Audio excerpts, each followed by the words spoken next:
There are still 24 presenters, so we have active work all and interested in sharing with the community or getting input on your work. We'd love to have you. Feel free to come and talk to me after the meeting. We're going to have we have 15 minutes talk slots, 30 minutes talk slots. I'm trying to get some posters. So if you have an idea or something that's not completely worked out, you want feedback on, put together a little poster. Also, students are welcome, professionals, members of the public. So again, that's on Tuesday, February 5th, all day. So with this auditorium.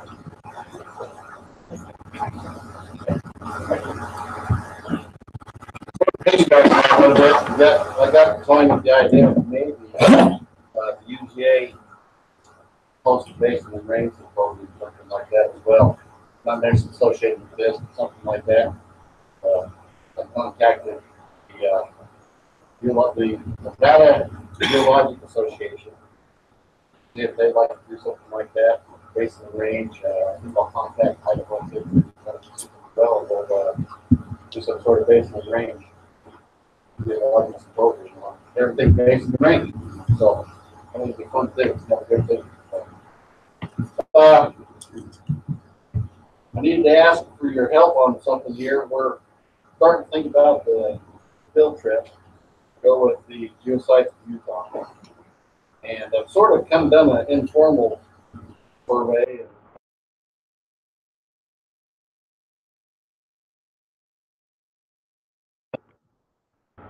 So, we've got sites spread all over Utah.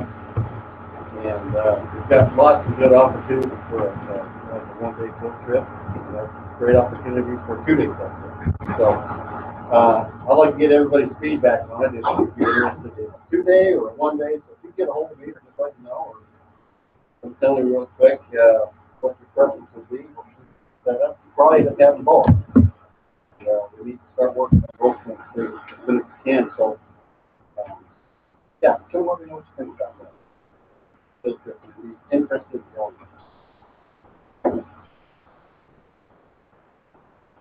it'll be September. Probably end of September, first part of October. Okay. Are there any other announcements that we need to be aware of? Okay. Hope you enjoyed the lunch. Come on up and we'll start with our presentation.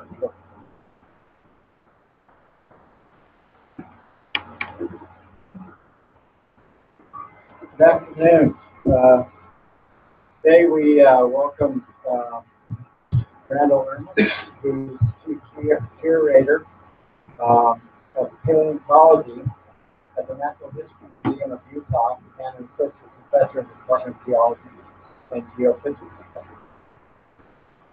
Randall received his Bachelor of Science of Geology and Geology, specifically in Paleontology from the Northern Arizona University in 2004, and his doctorate in Integrative Biology from the University of California, Berkeley, 2008. Randall's research asks how vertebrate animals living on the land evolved through deep time, particularly in response to climate change and other global events. Much of his research is focused on the beginning of the age of dinosaurs, the Triassic period. He is interested in how ecosystems changed during this time and why dinosaurs became so successful while other animal groups died out. This research has resulted in many field sessions at the Ghost Ranch in New Mexico and in similarly aged rocks in Utah, Arizona, Argentina, and Bolivia, as well as long-term field projects in the Lake Cretaceous rocks 35 million years ago, with the near end of the age of dinosaurs in the Grand Caractéristiques Escalante National Monument. So, we welcome Randall. And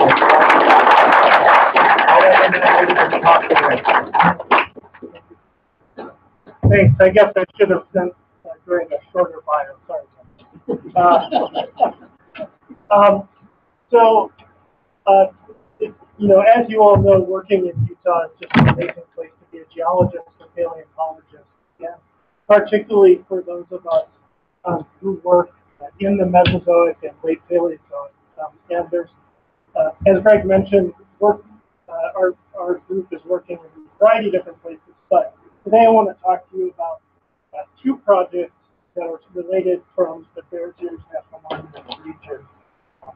Are we okay with the stream part? And I just want to point out, as with all research, this is very much a collaborative project. The Triassic work I'm talking about is a collaboration with Andrew Milner at the St. George Dinosaur Discovery Site. And the Permo-Carboniferous work is a collaboration with Adam Huttenlocker at the University of Southern California, as well as a variety of other collaborators and colleagues that are involved. And so the Bears Ears National Monument, of course, has been in the news quite a bit. This is just a quick map of the original monument designation, as well as the revised monument. So the areas including are what are now currently the monument. When I talk about the region, I'm just talking about these boundaries and sort of the surrounding area. And when the monument is talked about, not in terms of politics, but in terms of the resources that are preserved there, a lot of the discussion, at least publicly, is about the amazing archaeological cultural resources that you see, like the cliff dwellings and pueblos and stuff. And yet, this area has an equally amazing geological and paleontological story, but it's not nearly as well known. And that's particularly true paleontologically, partly because a lot of the paleontology that's been done has just been done in the last few years, and not a lot of it is published. And so it's not as well known as say, paleontology in some areas and other areas. But the paleontological study of this region goes back really quite a long time, all the way back to the 1859 Macomb expedition. This was an Army expedition to go find the confluence of the Green and Colorado rivers, and also sort of map the old Spanish trail system from Santa Fe up to this area. And this expedition included John S. Newberry as its naturalist, a geologist, and paleontologist, and he actually documented the first fossils that at least were published from what's now Bears Ears National Monument. And they even published watercolor sketches of this region. So this is a watercolor of what we now call Indian Creek, and there's the Ababa work in the background up there. And this plate has some invertebrate fossils from the late Carboniferous from within what's now the Bears Ears National Monument. So the study goes back to the 1850s, but very little was done since then, you know, up until the late 20th century. This is a map of the monument and overlaid over the geologic map. So the brighter areas are the current monument, and the darker areas are what are excluded.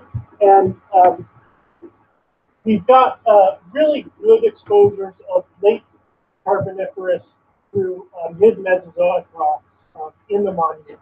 And I'm going to be talking about two units today.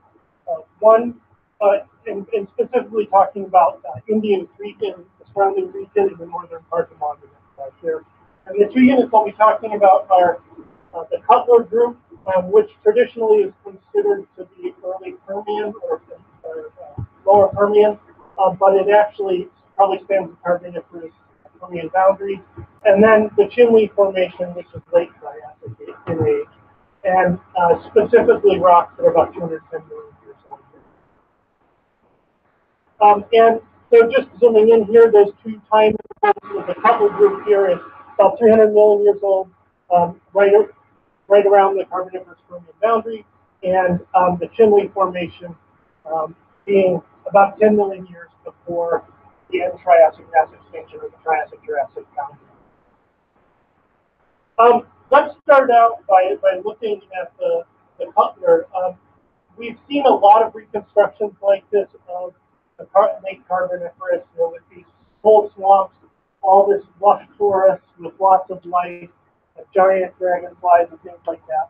And in fact, this is actually a really biased view of the late Carboniferous because most areas were super dry on land. It's only these very coastal settings where you got these lush forests in the lowlands. And so people think of it as a very lush environment, but in fact, this was an icehouse world when it was fairly dry out on land in large parts of the year. Nonetheless, it was a really critical time in terms of life on land. Not only do you get the origin of conifers, of true conifers, but you also get the origin of groups that eventually evolved into modern reptiles and modern mammals.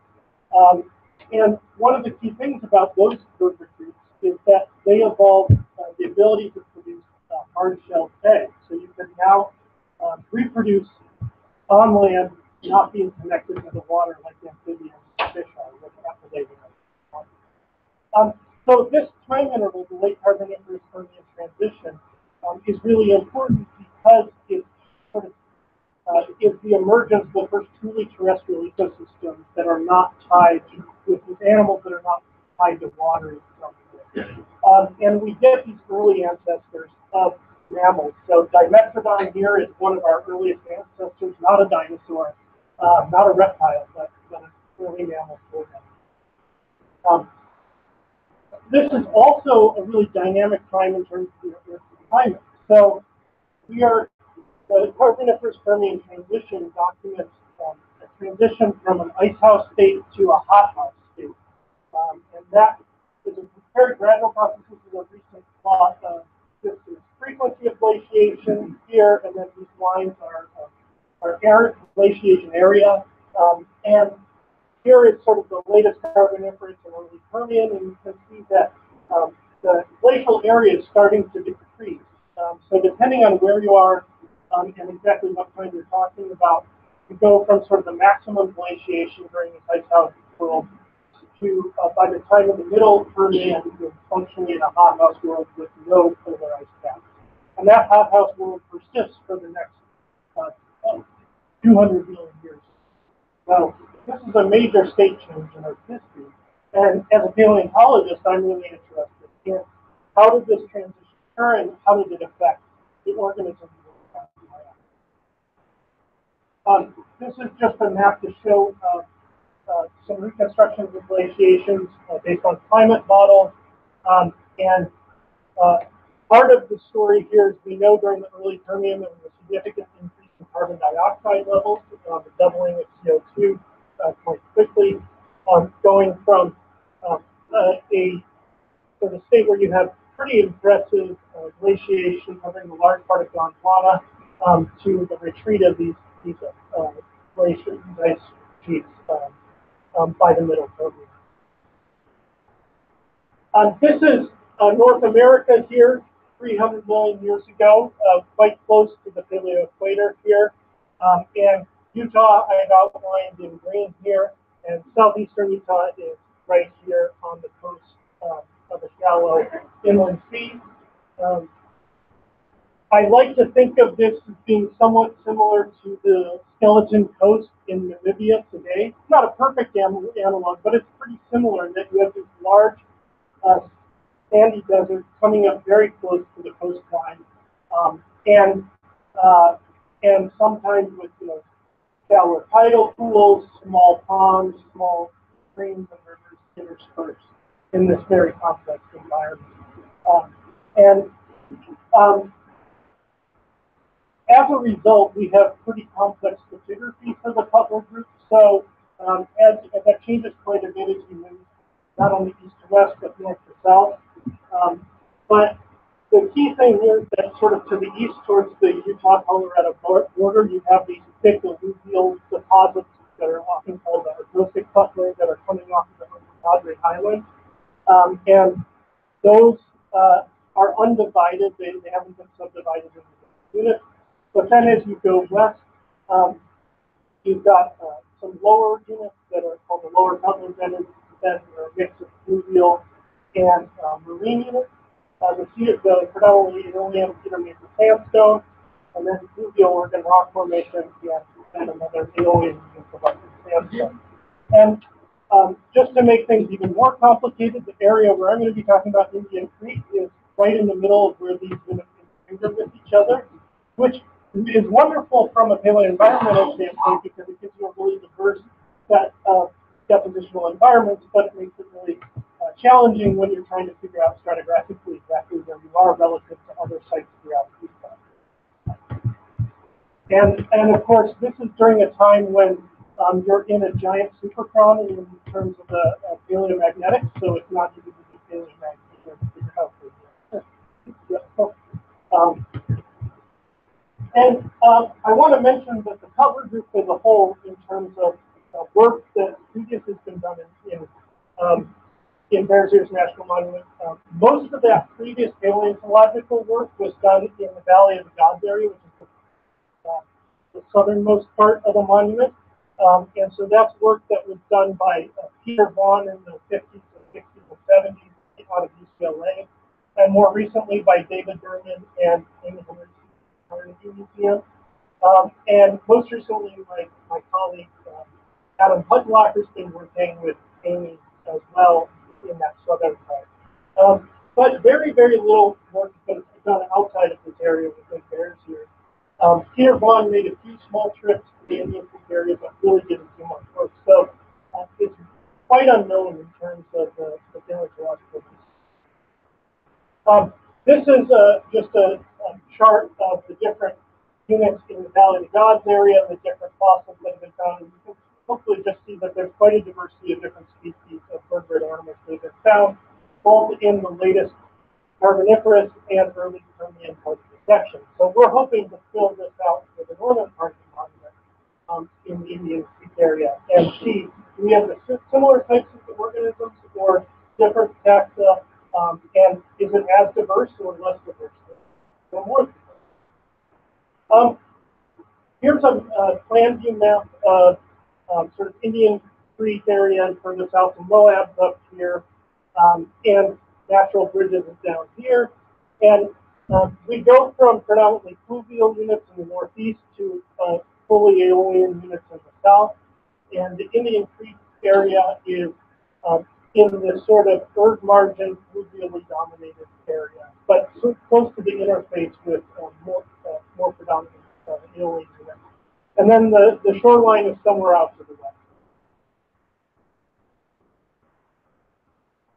First, I'm going to talk about some work in the lower Peltler bed. So this is the lowermost unit here, and we have a pretty good idea now that it's latest Carboniferous. So the Carboniferous Permian boundary is somewhere in the cedar mix of sandstone.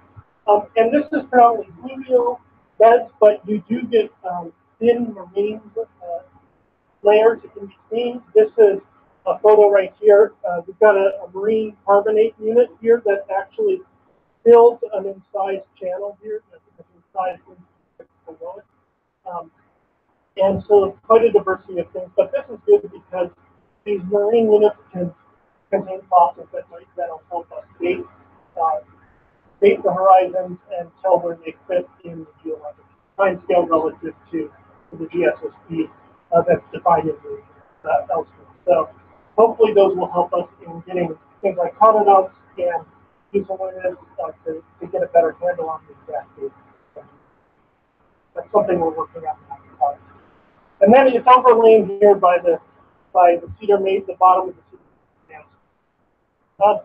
We found a variety of different things.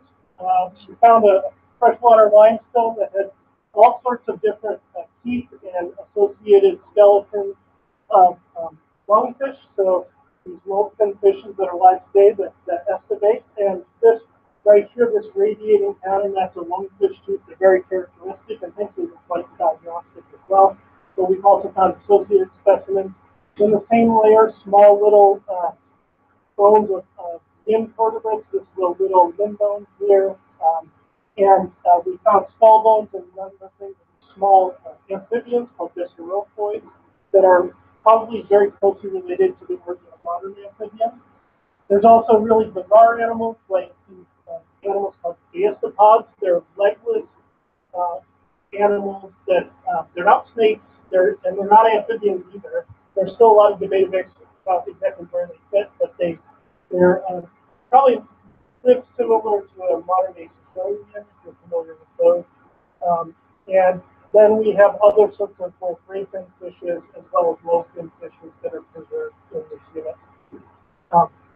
And so this is a horizon that we really had no information from previously, really anywhere in Bears Ears National Monument area. So although we don't have a lot of really associated complete skeletons, it's really helping us fill out what's living around this time. The best sample we have right now is from the overlying Cedar Mesa sandstone. Now, as I mentioned, this is mostly aeolian, but it's the non-aeolian interdunal deposits that have the best record of vertebrate life. And here's the generalized track column for the formation, and then there's a detailed track column, scale bar 25 centimeters for the unit. And we've got a series of fluvial sandstone and siltstones capped by some pond deposits with bones preserved in a number of units, and even some large petrified logs in a number of the layers. And we've interpreted this to be an interdune deposit of a small pond. This is previous work by Nigel Motley and colleagues that developed the depositional model for this area. And so we've got these large erg deposits, these large wind-blown sand deposits with small dune deposits that sometimes form carbonates. And I like to think of it as this model shows pretty nicely what's happening. Just ignore the text, and we've got the Uncompahgre Highlands to the east, shedding lots of sediment that's being eroded and deposited by streams. And those streams are sort of terminating at the edge of this large sand sea with these small pond deposits. And those are the pond deposits where we're finding lots of food factors.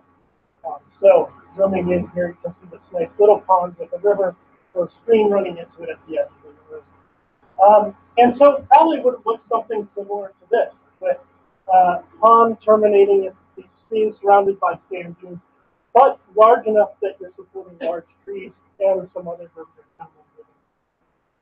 animals. This is a map of the bone bed. Each of these squares is a square meter, so it's quite a large area, but we've got bones mostly in two clusters. What you can see here are some of the in situ petrified logs and conifers that we found. So this system had enough water to support very large trees that were living for quite a long time. It's not super ephemeral in the way that you often think of small little ponds in the middle of the desert. We found quite a few different types of animals here. This is a large amphibian called Uriops. So you're looking top down on the skull. These are where the eyes would be, and the nostrils are up top there. Scale bar is 5 centimeters. This is what the animal may have looked like in life. It's a fairly large animal, sometimes spending time in the water, sometimes on land. And one of the most common lake carboniferous Permian vertebrate fossils found throughout the northern hemisphere. We also have some of these early mammal relatives, particularly the one on the left called Spinacodon. It's a very close relative of Dimetrodon, but you can see it has a much shorter sail. It doesn't have the really big gaudy tail that Dimetrodon has. This is a great image for didactic reasons, but it probably never actually happened back in the early Permian because we think now that all Dimetrodon fossils are a little bit younger than the strata that has Spinacodon. But one of our earliest ancestors, nonetheless. And this is the most common animal we have. We have well over 200 bones from the site that belong to various individuals. This is just one example. We have part of the backbone with the big, long, neural spines that form the lower tail, various ribs, parts of the skull here, parts of the jaw is found elsewhere. And again, this tells us that we're either in the late Carboniferous or earliest Permian, based on the fossils found elsewhere. And this is a reconstruction of what it might have looked like in life. Otherwise, it's been found mostly in northern New Mexico. Other fossils that we found include fish,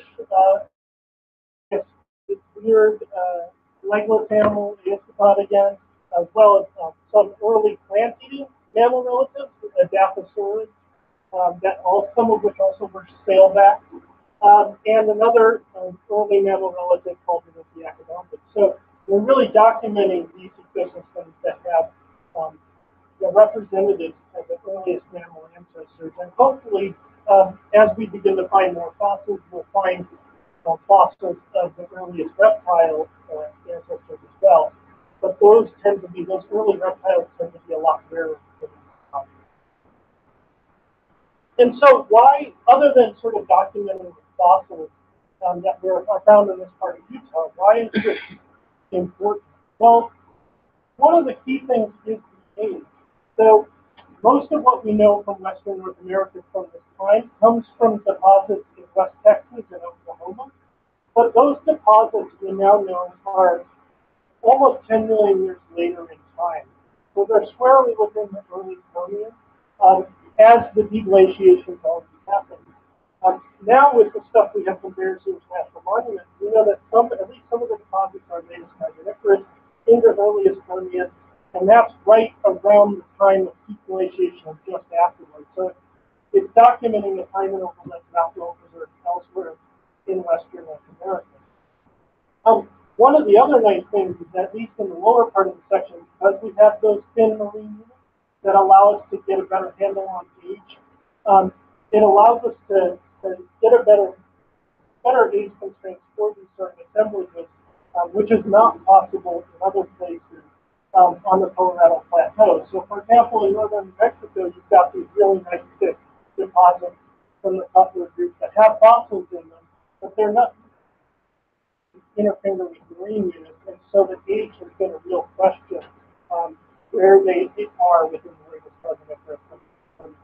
So we can at least partly resolve that with Bear Sears. We're also hoping to apply things like detrital zircon dating and things like that, not just using biostratigraphy. There's some complications there, but we're hoping to get some additional information as well. And we're really, focusing in on by having these samples on what's happening on land as this deglaciation starts, and in combination with other fossils from other places, hopefully we can sort of reconstruct how ecosystems on land are changing as things get warmer and more humid during this time interval. And did it perhaps have any effect on, say, the spread of mammals and reptiles and their ancestors, or are they responding to something? So now I'd like to move a bit further forward in time, about 90 million years or so in time, to the work we're doing in the Chinle Formation in the late Triassic period. This is during the beginning of the age of dinosaurs. This is sort of the ultimate phase of Pangea, right before it starts to split apart. In fact, the initial rifting starting to happen during this time along the Irmis margin. And Utah here, depending on exactly what time interval you're looking at, is going to be 10 to 15 north latitude. So still much further south than here. And when we talk about the origin of dinosaurs, people are used to thinking about giant hulking beasts, giant Tyrannosaurus rex and Allosaurus and things like that. But dinosaurs had very humble beginnings. So this is a reconstruction of what Western North America might have looked like back in the late Triassic. And of all the weird and wonderful creatures that just scrolled past the screen, the only ones that are actually true dinosaurs are these little meat-eating dinosaurs in the back, one of which is getting eaten itself. And so, as was mentioned in the introduction, I'm really interested in why did, of all these different reptiles and other creatures, why did dinosaurs become so dominant during the Mesozoic, whereas all these other things didn't, many of which were higher up in the food chain. And it's turning out that as we look in detail in different places, the story really differs from place to place. So it's important to have detailed regional records from many different places to reconstruct sort of the place-specific story in terms of the origin of early dinosaurs. And so looking in southern Utah, where we have these great exposures, is part of it. This is also a time of very high CO2, so this is a graph of proxies for atmospheric carbon dioxide over the past 300 million years. Just as reference point, the purple line here is where we are now at 400 parts per million and rising. And the gray bar here is predicted levels for about 75 to 100 years from now. And the late Triassic is a key interval if we're trying to understand what rate rising CO2 might do both the environment and the ecosystems on land, because it's had quite a spread of elevated carbon dioxide levels. And more than once in the Triassic, CO2 doubled. So the key about carbon dioxide in the atmosphere is not necessarily the absolute value, but how quickly it doubles. And when you get a doubling over a short amount of time scale, that's where you get the major climate effect. And so we can use the Triassic, the late Triassic particularly, as a natural experiment to ask, how does doubling of CO2 under natural conditions affect the environment and the organism? So this is what the looks like in the northern part of Bears Ears National Monument in the Indian Creek area. And so we've got early to middle Triassic lower Koki formation down below. There are fossils from this, but I'm not going to talk about those today. Then the Chinle formation is the slope forming unit here that I'll be focusing in on. And it's overlain by the Glen Canyon group with the Aeolian Wingate sandstone. Traditionally, the Wingate is thought to be, or talked about being earliest Jurassic, so we think we have pretty good evidence now that the lower part of the Wingate is Triassic, is latest Triassic. So the Triassic-Jurassic boundary and the end Triassic extinction is somewhere in the lower part of the So we'll focus in on the Chinle, but I'll show you a couple of fossils from the and most of the fossils we have from the Chinle are from sort of the upper part of the section time-wise, from somewhere around 200. I'll go better instruments there as well. The work we've been doing over the past 5 years in this area has revealed a huge number of new sites. So over 400 new fossil localities that all go into the paleontological database here at the UGA. So I'm getting lots of work for Mark, unfortunately. But it's great. You know, this is an area where just only a handful of sites have been reported before. Now we really see it's incredibly possible with a really diverse environmental archive as well. A lot of this work's been supported by grants from the Family Land Association. And we find all different parts of the ecosystem. We have plant fossils, so this is the stem and radiating leaves of a plant called San Regalia. This is a reconstruction of what it might look like. Us and other authors have documented certain layers that are just filled with crayfish burrows. Really dense. All these sort of columnar features here are crayfish channel sandstone. And occasionally we find vertebrate fossils in them. Lots and lots of fish fossils. So most places, the Chinle Formation doesn't have very good fish fossils. You'll find isolated scales and bones, but not complete fish. But we found several sites, including this one, that have really beautiful articulated fish skeletons. This is what they look like when we find them. So hopefully you can see the heads up front. There's a little dorsal fin here. Here's the tail.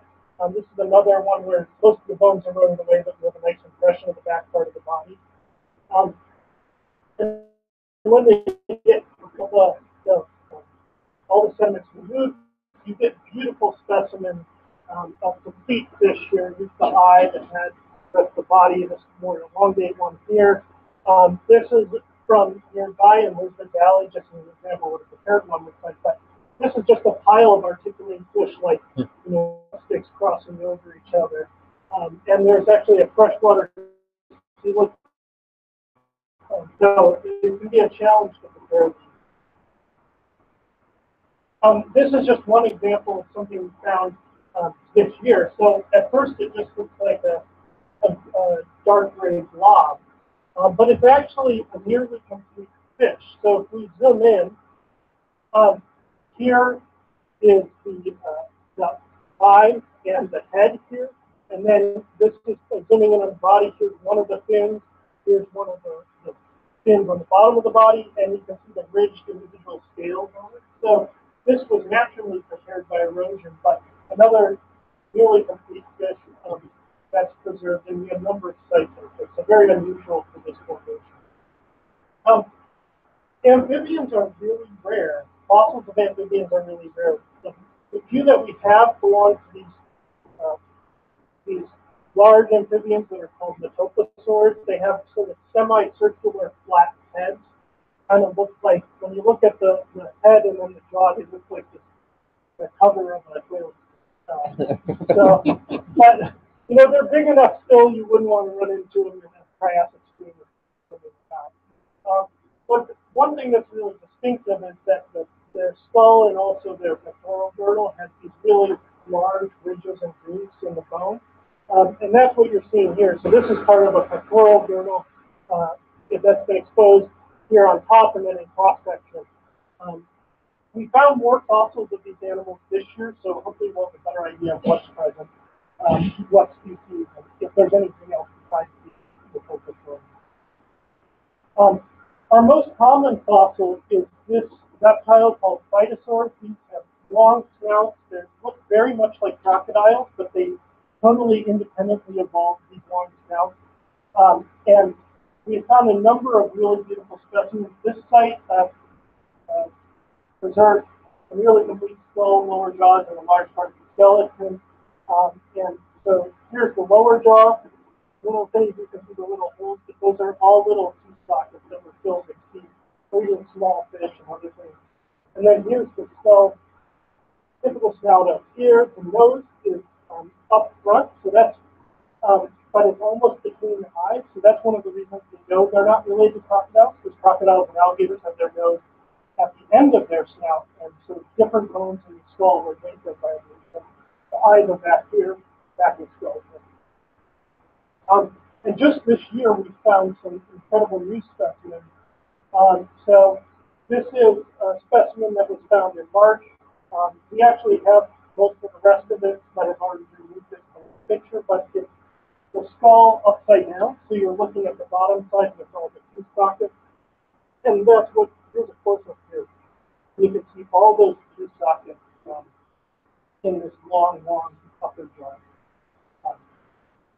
And then just in August, we discovered another nearly complete skull that's upside down. You can't see it because it's supposed to be covered in rock, but the back of the skull is here, and then the tip of the snout is going into the rock here. I've got a close-up of that tip of the snout, and there's again many different tooth sockets. And we are lucky enough at this point during this trip, Science Friday actually sent out some journalists to cover some of the field work we're doing, and so this was featured on a couple of both audio stories and web stories, Science Friday that you know check out online if you like. And we also find other types of reptiles. There's these large armored plant-eating reptiles called ichthyosaurs. This is what they look like. They have sort of this pig-like snout, and then they're covered in these large rectangular bony armor plates. And that's what we find most commonly. So in cross-section here and in plan view, you're seeing these bony armor plates. And the nice thing is each species of ichthyosaur has a different type of ornamentation to the plate. So even if we find a single plate like this, we can tell which species. And these are the main large plant eaters. We also have the large apex predators, these animals called Rauisuchians. They're also reptiles. Hostasuchus was one species that's featured in Walking with Dinosaurs, but otherwise not a harmful thing. Well, we have here the upper jawbone, the maxilla with impressions of teeth, and then the impression of the lower jaw with teeth here. And these are the things that are eating dinosaurs, right? These got up to almost 20 25 feet long. They walk upright on four legs on land and are the sort of biggest predators of the time. And we found a partial skull. But it's not just about bones. We also find that with behavior, we've got all sorts of different fossil footprints of reptiles, predominantly from really small aquatic reptiles, as well as things that are represented with the bones. So we've got Phytosaur footprints, Megasaur footprints. But the cool thing is that they tell us a bit about what the animal is doing. So this animal here that made this footprint, we also have swimming tracks. This may not look like much, but hopefully you can see the sort of parallel scratches here. Those are swimming footprints where the animal was swimming and just touching the bottom of the sediment with the tips of its toes. So we know that this animal swam pretty often because we found multiple places swimming with fresh air. And this is a small reptile that we haven't actually found bones of yet. So it's documenting a member of the ecosystem that's not found yet in terms of body function. And this is the only, for referencing the origin of dinosaurs, these are the only dinosaur fossils that you're going to see. We have yet to find any bones of any sort of dinosaur, even though we know they are around at the time, but we do have footprints of small three-toed meat-eating dinosaurs. So here's one up here, looks very similar to a bird footprint. Here's a part of a trackway stepping through there. And these are all quite small. They're all less than about 10 centimeters long or less. So very small animals, only 3 to 4 feet long, maybe 5 feet long in terms of their body. And some sort of animal similar to the Paleontologists or small meat-eating dinosaurs. You don't see any evidence of any other groups of plant-eating dinosaurs. And we think that might be because of the conditions. There's lots of evidence that this is a very seasonal place, very dry conditions most of the year. And if you're a large, fast-growing plant eater, that's not a good place to live. You need reliable resources. We think maybe one of the reasons we're not seeing them here is because there's not enough in terms of reliable food for the plant eaters. But these small meat-eating dinosaurs could still be there. Finally, we do find some fossils in the overlying Wingate sandstone. This is, again, large sand dune deposits, predominantly Eolian. And all we find so far are footprints. We don't have any body fossils as of yet, but some pretty amazing footprints. This is a down-drop block that's fallen off the cliff. And at first, it may not look like much, but if we zoom in this area, we can see it's just littered, trampled with footprints. There's probably over 100 footprints on this one surface that are considered mostly of one type of animal, an early dinosaur, but there might be a couple of other animals, types of animals there. And incidentally, this is the rock formation that all the climbers walked in. Little did they know they're climbing over the Triassic boundary. But although we don't have any bones, this is critical evidence because this is as close as we're going to get to trying to see just before and just after the M-Triassic mass extinction here in Utah is what's preserved in this unit and then further west in the relative Mojave. And the dinosaur footprints are quite common. Again, these small three-toed footprints, they're 1, 2, 3, 4 preserved on this block here, for example. And the really cool thing is related to that Triassic-Jurassic boundary is that low in the Wingate sandstone, all we find are small dinosaur footprints. But in the upper part of the Wingate sandstone, we do start to find really big dinosaur footprints. And it seems to show that after the mass extinction is finally when you start to get bigger dinosaurs and other animals living in the environment. Unfortunately, there's still a lot to be done there because most of the fossils we find are blocks that have fallen out of the sheer cliff, so placing them stratigraphically is not always easy. And exactly where in the formation is the boundary is still. So that's something. So based on what we're finding in the area around Bears Ears National Monument, this is probably a good idea of what southeastern Utah looks like about 210 million years ago. Very seasonal conditions. You would have had a wet season where the streams are flowing, but then a dry season with wildfires. A lot of different reptiles and other animals, but very few dinosaurs. The only dinosaur in this picture is this small critter in the background there running away. And the really cool thing is that the zone of the Chimney Formation in Utah that we're finding the most fossils is the very uppermost part. And that documents sort of the last 10 million years, or 8 to 10 million years, right before this giant Permo-Triassic mass extinction. And this is a time when CO2 is rising, things are getting drier. And so we can use that record to ask whether what's happening to ecosystems. Are they starting to be stressed by this long-term climate change before they get hit badly by this big extinction event? Or are they doing just fine until that extinction? And so Utah, and particularly Bears Ears National Monument, is really the best place to ask what's happening in North America in that run-up to the Triassic mass extinction. Once we get to the extinction event, we know there's giant flood basalts that erupted that was a major cause of the extinction event, causing things like sulfurous oceans and whatnot. But prior to that time, what's the setup? Is there already stress that of these ecosystems that puts them at risk, or are they sort of hit suddenly? And Utah, particularly southern Utah, Bears Ears National Monument, is one of the best places to ask that. So with that, I'd like to thank you all for coming and having some questions.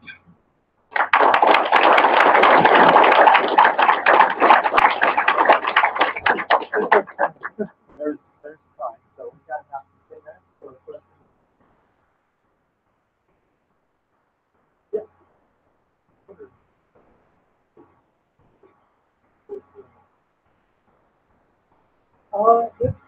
Good question. There's a couple different species that have found this range that have slightly different sizes, but I'd say anywhere from quite a large dog size to sort of a smaller dog, sort of that in terms of body mass, not body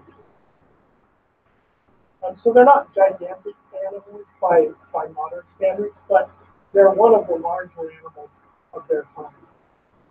There's a group of plant eaters from that same time of bisected that get a bit bigger and more sort of common emphasized. But that's not as big as the version of the style.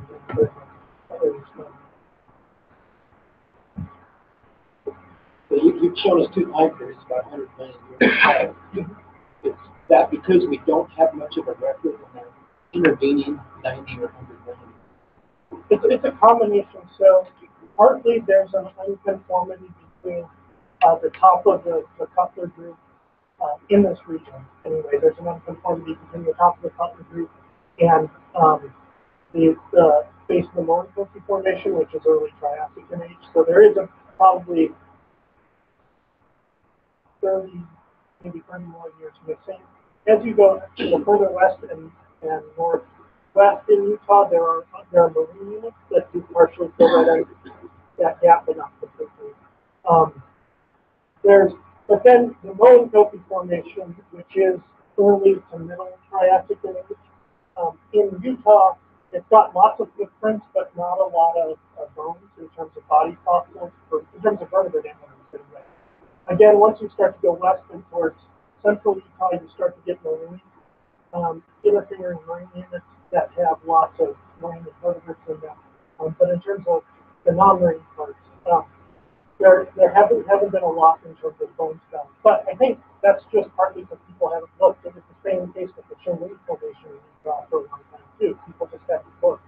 And there is one amphibian skull that Berkeley excavated in 1945 from Indian Creek that's beautifully preserved. So they're preserved at least occasionally.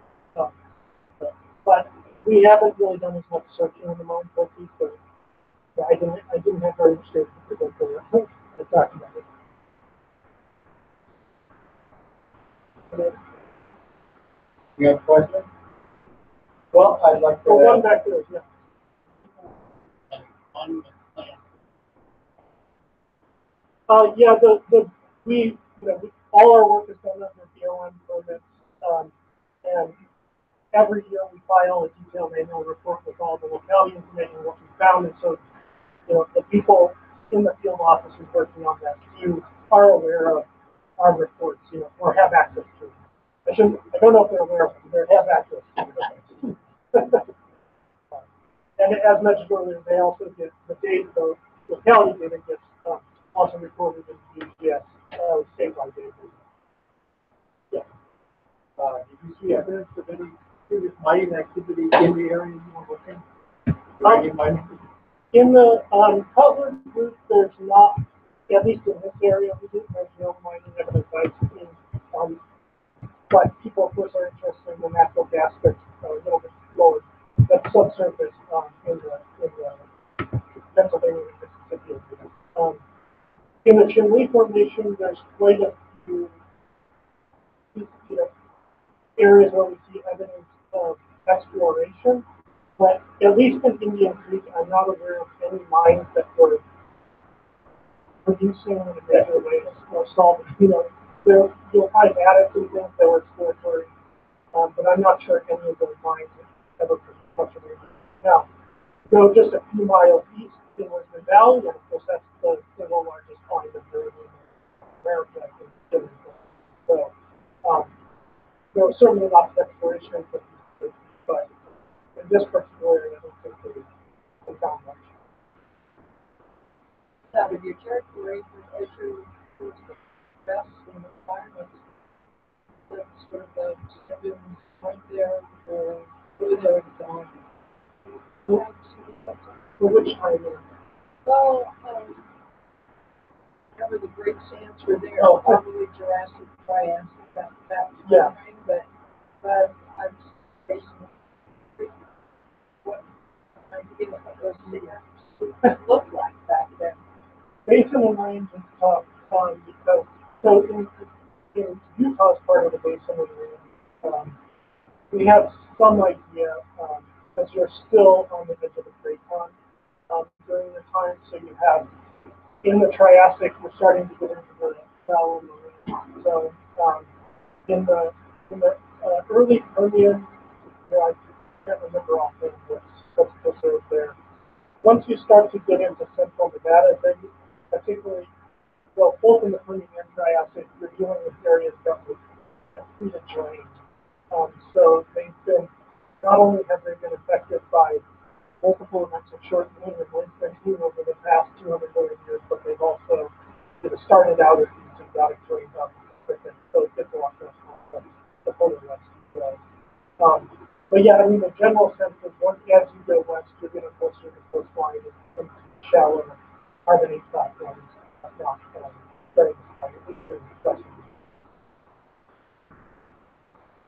Okay, well, thank you very much, Randall.